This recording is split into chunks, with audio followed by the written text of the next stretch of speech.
Hey guys, it's Kaz here. It is the first Monday of the month, which means Media Monday. This is a video I do every month, basically just talking about all things that's not book related. So if I've watched anything, if I've done something, if I've experienced a thing and stuff and that and all that stuff. This month that's just gone, not so exciting in terms of like going to loads of different places, but I did go to Berlin at the end of the month, so a lot of things fun in a compact little amount of space. But first, let's just talk about stuff that I watched.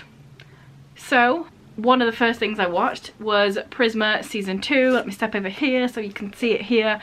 So this one was a mission. So fun fact, the first season of Prisma I actually watched when I was in Gdansk in Poland. When I was on a holiday, I literally just had my Kindle there. I looked on Amazon Video and it was just something on there. I was like, oh, that sounds interesting, I'll watch that. So it has like really cool holiday vibes for me. But season 2 came out, and this is an Italian show, and for some really irritating reason they decided for season 2 to only come out in Italy. Why? So it's only available on Prime Italy, and Amazon is one of those really annoying websites where you can't just go on to your VPN and be like, oh, I'm in Italy now, let me watch it. Amazon's like, ha, I know you're not watching it. But also it turns out it was only in Italian as well, like subtitle wise. So Reddit exists, and I went on a big old deep dive. Luckily there's a Prisma TV subreddit, and I was looking on there and I was reading loads of different posts, and eventually I figured out how to watch it. Yes, not legally, but yes, I did manage to watch it. And like, this was a mission. I had to have the show and then the subtitles and then put them together, but I'm glad I did because I really enjoyed it. So this is about these two twins and their life basically. They're really quite different. One of them's really shy and doesn't have a lot of friends. He really enjoys swimming. And then the other one is a little bit more outgoing. He does interact more with people, but is also questioning his, I'm going to say his because that's the pronouns they're using there, but his gender identity, sexuality, all that. This is first started in season 1, and into season 2 there's like more looking into those sort of feelings and stuff. And I really enjoyed it, honestly. So I managed to get all of the season, and I thought I'll watch a couple of episodes and then like watch the rest later. I stayed up all night. I stayed up until like 8:30 in the morning and watched every single episode because I was just enthralled. It's not just them, there's like a whole group of different characters and it follows all of them and all these different things and life and stuff. But it's just really, really good. And season 2 ended on a cliffhanger, so I really hope that they do get a season 3. And also, if it ever, when it does, hopefully it does, come out like properly on Prime Video, I will definitely watch it via those proper means because I want it to get a season 3. I want them to know how popular it is. And like, that subreddit is teeming with people like, how do I watch it? Where do I get it? Well, how do I watch it? Like, it is popular. I don't know why they only put it on Italy, but clearly people want the show, so hopefully, fingers crossed, it does get a season 3. Because it took 2 years for the season 2 to come out. So yeah, it ended on a cliffhanger. But anyway, that was something I watched and very much enjoyed. I did watch a couple of episodes of Mighty 9, not as many as I did last month. So in May, I managed to smash out like 10 or 11 episodes, I think. And these episodes are like 4 to 5 hours long. Because if you don't know, Mighty 9 is Critical Role, second campaign. It's a bunch of people doing D&D. So each episode is like 5 hours long because they just like, they're existing. And it's really good. I think I only watched maybe like 3, 4, 5 episodes in June, but I am getting through it, so yes. Really enjoying Mighty 9 again. Of course, stuff happens and it's really good. D&D, watch it if you like. It will take a long time to watch, but it is worth it. And another show I watched was The Night Agent. This was a random one. So I went to bed and I'm not very good at sleep, and I was like, right, I'll go and lay down but like chill and watch something at the same time. It's not something I do very often. I have a TV like near my bed, and like I turn it on maybe like 3 times in the year because it's just not something I use. I'm always on my computer, but I put it on, like, find something easy to watch. I can't be bothered with anything. that's foreign language because I don't want to have to put effort into reading it. I don't want anything too heavy. So in my head I was thinking like, oh, anything that's like easy watching, like Criminal Minds or CSI or that sort of stuff. You like one episode to the next, it's easy to watch in, that sort of vibe. And I found The Night Agent. This was 8 episodes, I think. It was like just one contained season. And it's basically about this dude who works in the FBI as the guy that's picking up the phone in the White House to any of the people that are in distress. And he gets a call from this random girl who gives him like the details and like the code words that she needs to be saying, but also she doesn't know why she's saying them. Her aunt and uncle are basically, somebody's trying to kill them. They said, ring this number, say these words down the phone and they'll know what you're on about.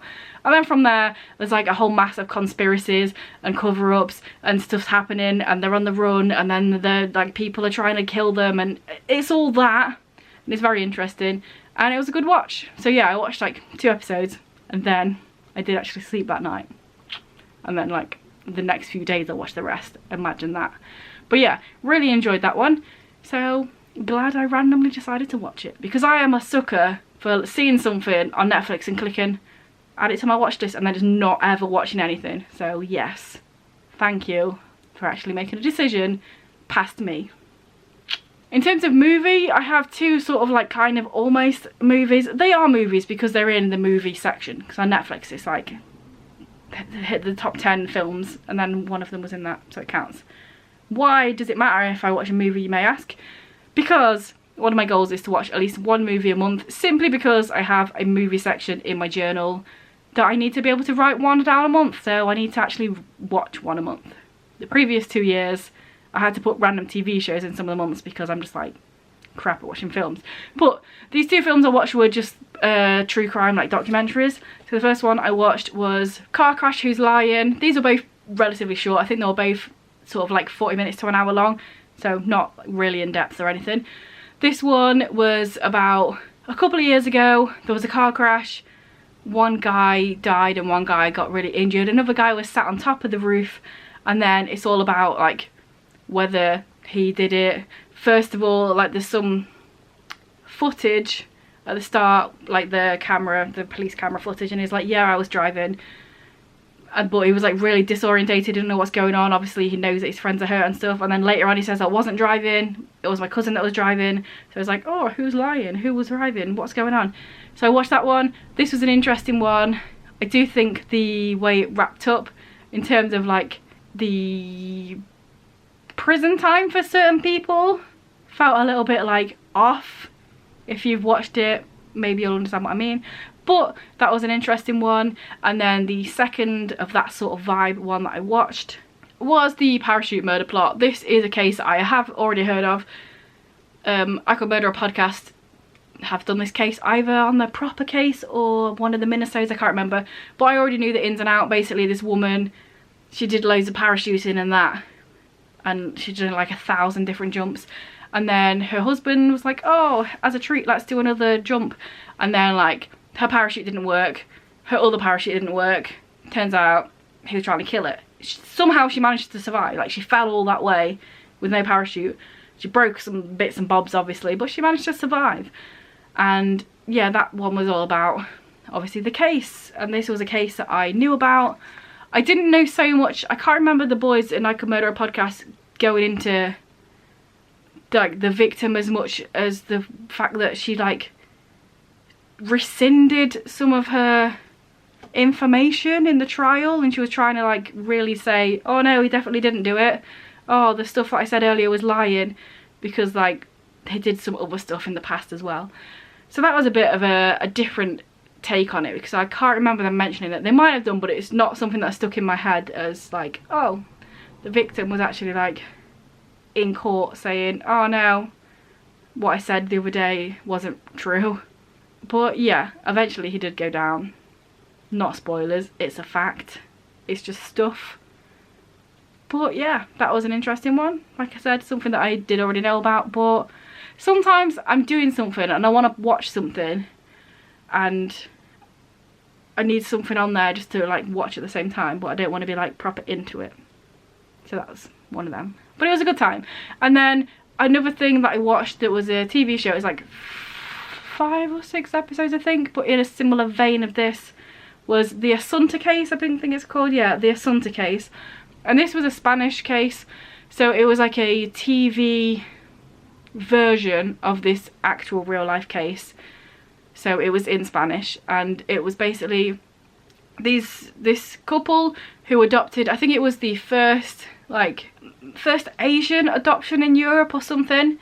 And then like when her kid Asunta, that was the girl's name, I think she was about 12 or 13, and then she went missing, and then like very soon after they found her body, and the case is all about that. It gave me very weird vibes. Like, I don't know whether this TV show was trying to say certain things or not, whether they were just presenting the facts, whether they were trying to lean one way or the other, because basically it's all about like, did the parents do it sort of thing, or like, oh, did the police do enough sort of thing.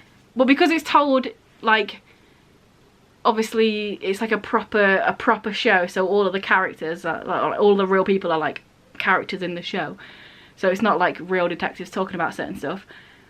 Yeah, I don't know the vibe. So, because certain times stuff will happen, it's like, is that evidence? Is that not evidence? Was that brought up again? Is this happening like a bit? And it was very much like, I don't know whether it was trial by media, because like this was a massive media thing in Spain. Obviously I'd never heard of it, but I did have a little look on Reddit during actually, because one of the main police guys was a judge, and I was like, that's weird. So I had a little look, and on Reddit someone was asking about this show, about the judge thing. And apparently in Spain they have judges that are actually like on scene doing the police work as well, to make sure it's all legit, and then they have judges that are in the courtroom to do all that side of things. So that's interesting, something I didn't know. Well, yeah, I did read it, and it's like the comments section is like, people that weren't in Spain at this time were all like, I'm not sure, yeah, they seem like they did it, oh, I don't think they did, oh, I'm not sure. But like all the people that were from Spain were very vehemently is not how you say that name, venomous, why can't I say vehemently? They were very much definitely on the side of, oh, these parents are evil, they killed their kids, and then other people in the comments are like, I wonder if the reason is because of the media over there, and the whole like trial by media. The media was very much against them straight away. So it's very interesting, because like, spoilers, it's a real case, but spoilers, like they did go away for the crime, but like it felt very like wishy-washy in terms of actual evidence. It's very strange. But then again, it's like, did the TV show just not go into it as deep as what it was in real life? Or was it actually because like everybody in the country knew the case because the media was like against them and all that stuff? So yeah, it was an interesting one, and yeah, I'm still not sure what to believe. They were definitely doing dodgy stuff, but it's like, was that dodgy stuff definitely like linked with the case?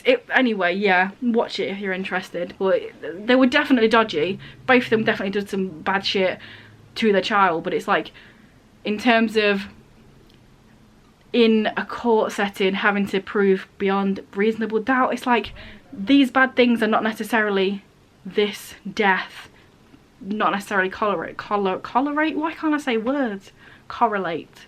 So yeah, anyway, let's move on. We'll have a little bit of a break here. Here's a cat clip, and then I'll be back with some German stuff.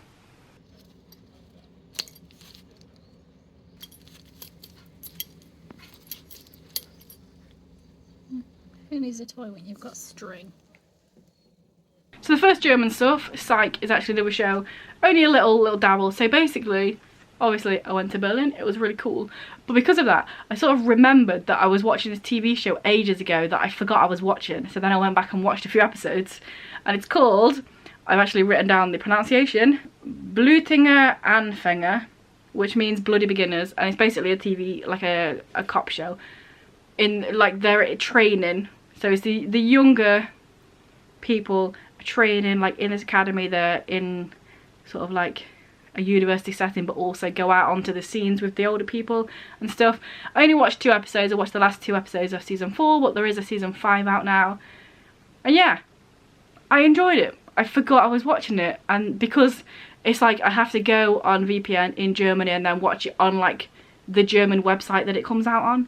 I can't remember what website it's called, but it comes out on there. So yeah, randomly last thing, bloody beginners. Stuff happens.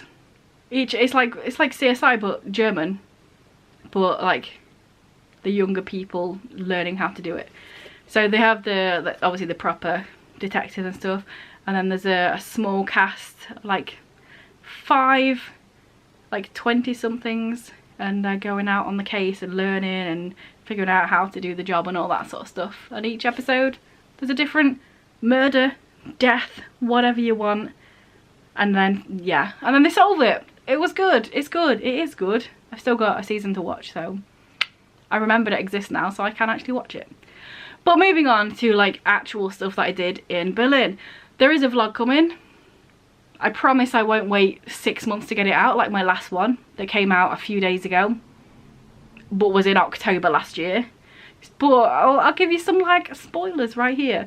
So a few things that we did. We went to a museum called Deutschland Museum, which was really cool. It's like a 4D experience.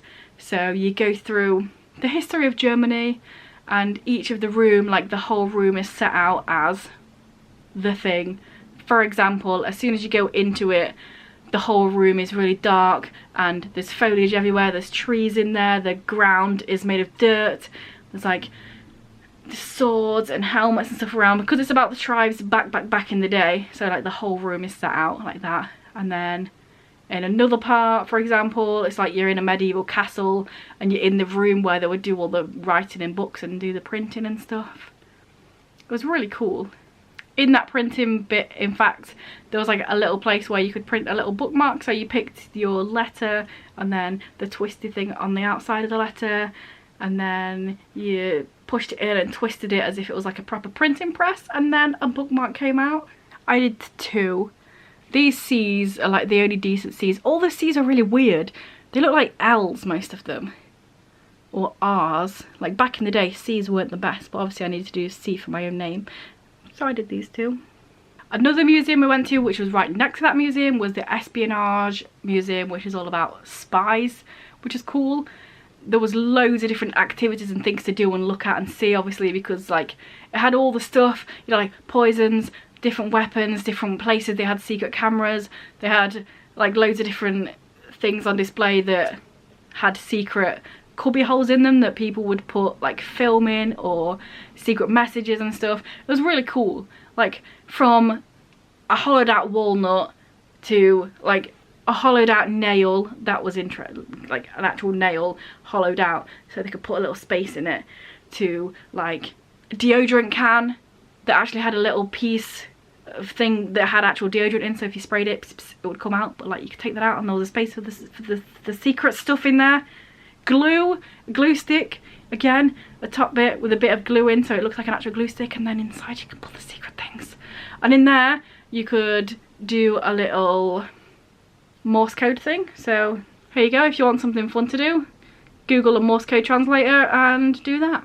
And then obviously like weapons wise, you had the umbrella with the stabby bit at the end that would inject poison in people, loads of different gun things like the violin case that has a gun in it, all that sort of stuff. And then loads of different activities and stuff, like there was a what's it called, I'm not lying, I am using a lie detector. I was saying the word lie and I couldn't remember the word lie detector. There was a little lie detector test. There was another little cubby where it was like you had to find the bugs using like a stick thing where you go shoo-blue and they go beep beep beep if you find the bugs in the different place, set out like a desk. Yeah, just loads of cool stuff going on in there. Another thing we did was go to the zoo. There are 2 zoos in Berlin. The one we went to was Tierpark Zoo, which is the biggest zoo in Europe, and it was really cool. We wandered around, we saw loads of cool animals. It fucking pissed it down, which was amazing because it was really warm, so I accepted the rain to the face. It was aggressive, but I was happy. Yes, saw loads of cool animals there. Talking about animals, we went to Peacock Island, which is as the name suggests, an island with loads of peacocks on it. So that was really cool, and we wandered around there, and there was really cool buildings. There was a castle on there that like doesn't even look real. It looks like a fake castle, like it's made of cardboard or like plastic, but it's real, and it's from the 1700s, which is so weird because it looks like so out of place, but not real. And then on the Peacock Island, oh my days, so there was a little bit, there was an enclosure which the babies would live in, like it had all enclosed so they can't get out, and then on a little sign it was like, oh yeah, they stay in here for a year so the foxes don't get them. And we were like, the foxes on this random island? I didn't know that existed. And then like we walked down the road, and 2 minutes later we saw 2 baby foxes, and it was the cutest thing ever. I've never seen foxes that close up before for that long. They were just basking in the sun, and then they were playing, and then they were walking, and there were baby foxes, and I was just loving life. So yes, that was really good. We went to the East Side Gallery, which is one of the, there's 2, there might be a few more, but I know there's East Side and West Side Galleries. Basically just a chunk of the Berlin Wall that has loads of cool art on it. So we went there, saw loads of cool art, some of the famous ones like this one, and then some other ones that I've not seen before, like whatever is I've been putting up there, I don't know. I'm not me later, I'm me now. There are pictures there. And we also went to the wall panoramic experience thing. This is like a museum, and you go in and it's just a room with loads of like pictures from people's personal collections, and then their little stories next to it, lots of personal accounts of living on either side of the wall, or what happened when it fell, or what they felt, or all these interesting things. And then next room there was just this massive panoramic art. You can go up on a platform to see it from above. It's like life size of the wall, and it shows you people on one side and then the wall and then people on the other side. So yeah, we did that. Loads of cool stuff. There's a vlog coming at some point, hopefully not in 6 months time. It won't be, I know for definite. I won't do that, promise. But yeah, didn't do any escape rooms in June, didn't go anywhere on a day trip or anything, didn't do any gigs, which is lame, all of those 3 things, not doing them. But I did go to Germany, so makes up for it. So yeah, do the things if you want. Like if you want, comment if you want, subscribe if you want, but only if you want. And I will see you in a few days with another video.